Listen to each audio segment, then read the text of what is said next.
Ililibing sa libingan ng mga bayani si First Lieutenant John Frederick Savellano, ang sundalong namuno sa pagkakadiskubre ng milyong-milyong halaga ng pera at tseke sa lugar ng mga Maute. Isang bayani kung ituring ng kanyang magulang si Savellano dahil ibinuwis nito ang kanyang buhay para sa kapayapaan sa Marawi. Si Kenneth Pasyente sa detalye.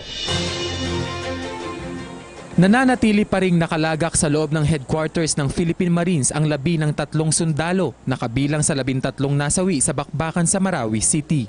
Sila ay sina First Lieutenant Raymond Abad, Private First Class Marvin Russell Gomez at First Lieutenant John Frederick Savellano. Sa Sabado, ililibing sa libingan ng mga bayani si Savellano, ang sundalong namuno sa tropa na nakadiskubre ng mahigit 70 milyong piso sa pinagkubkuban ng Maute Group. Ayon sa magulang ni Savellano, wala silang pagsisisi sa pagpayag sa kanilang anak na pasukin ng militar dahil nagsilbing bayani ito sa pakikipaglaban para sa kapayapaan sa Mindanao.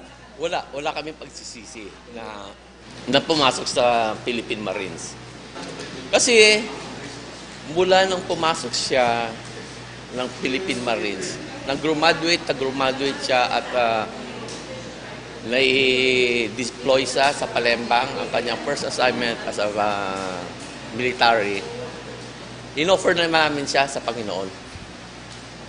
Binigay na namin siya sa Panginoon. Ang lagi namin dasal sa Panginoon, kung anong gusto mo, ikaw nang bahala.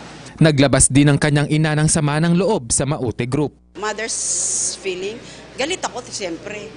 Yung pakiramdam na sinaktan nila yung anak ko. Kasi yung anak ko, precious yan eh. Hindi ko nga yung mapadapo sa lamok, no? Sa langaw. Tapos sinaktan, pinatay. Sa Linggo ng umaga, inaasahang dadalhin ang mga labi ni First Lieutenant John Frederick Savellano at First Lieutenant Raymond Abad sa libingan ng mga bayani. Inabutan naman ng PTV News Team ang labi ni Private First Class Henner Tinangad sakay ng 6x6 truck ng Army. Dadalhin na ang mga labi nito sa Mountain Province at nakatakdang ilibing doon sa Linggo. Ayon sa kapatid nito na si Novelyn, sana ay tumigil na ang Maute Group sa panggugulo sa Mindanao. Hindi matatapos ang buwan na to. Tapos na po sana yung gulo doon. Para po wala nang mamamatay pa. Para sa Bayan, Kenneth Pasyente.